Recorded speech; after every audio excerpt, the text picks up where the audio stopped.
For today's video, maaga tayong ginising ni tatay para maglakad at mangalakad. Siyempre, uumpisahan natin sa ilalim ng lababo kasi meron na rin mga bote doon. Eto na nga, at nag-start na kami maglakad at maglibot sa aming community.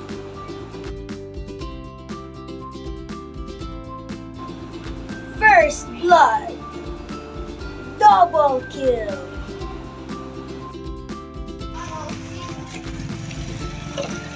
The goats are the big stuff.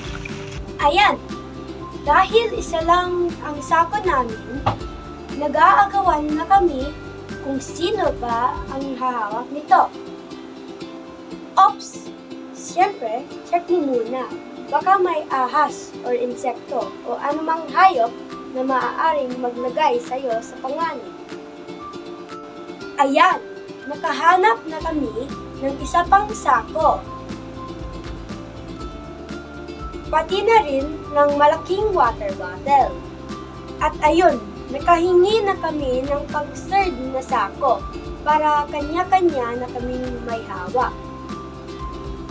Medyo malayo na rin kami dito sa bahay. I'm the star of the channel! Pulot dito, pulot doon, hanap dito, hanap doon.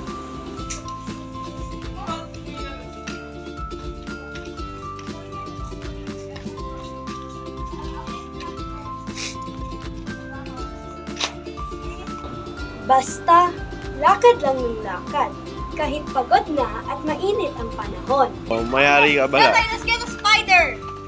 An egg-spider and give it to her. Big ones! Ayan, dami ng hawak ni tatay na mga malalaking water bottles. In total, nakahanap kami at nakapulot ng mahigit 5 kilos na mga bote.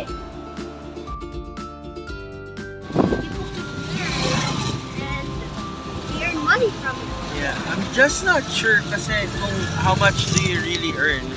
Like, cause they said that if it's a clean bottle, like if you remove the tags, that's where it costs more.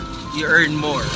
But if you don't remove them, right, then it's a bit cheaper.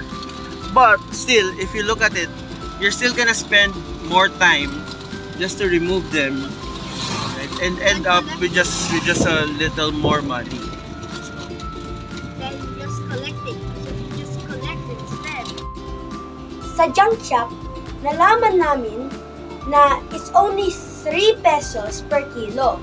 At kung malinis ang bote at tinanggal ang labels, nagiging 8 pesos per kilo na siya. Kumita kami ng 15 pesos para sa naging lakad namin. Mahigit 1.5 hour din kaming naglakad. If nagdagdag pa kami ng 30 minutes para linisin ang mga bote, kikita kami ng 40 pesos. So, if you sum it up, parang 10 pesos hanggang 20 pesos ang maaaring kitain kada oras. Marami kaming naging benefits sa activity na ito. 1. Nakapaglakad kami ng malayo, which is a form of exercise. 2. Kumita kami ng 15 pesos. And kung nag-effort pa kami at mas marami kaming sako, mas malaki pa siguro yung kikitain namin. 3. Nakatulong tayo sa kalikasan bilang mga bata. At ang panghuli, nagkaroon kami ng bonding nila nanay at tatay, pati na rin ng mga kapatid ko. Ang daming tao kung saan-saan na lang nagtatapon ng kanilang basura. Wala sa tamang lalagyan, sumisira ng kalikasan. Kaya mga kids, palaging tandaan, turuan natin ang ating mga sarili ng tamang pagre-recycle. Kung may kailangan kang itapon, hawakan mo muna o kaya ibulsa mo at pagdating mo sa bahay, doon mo itapon sa tamang basurahan. Isa lang ito sa paraan ng iba upang magkaroon ng kaunting pera.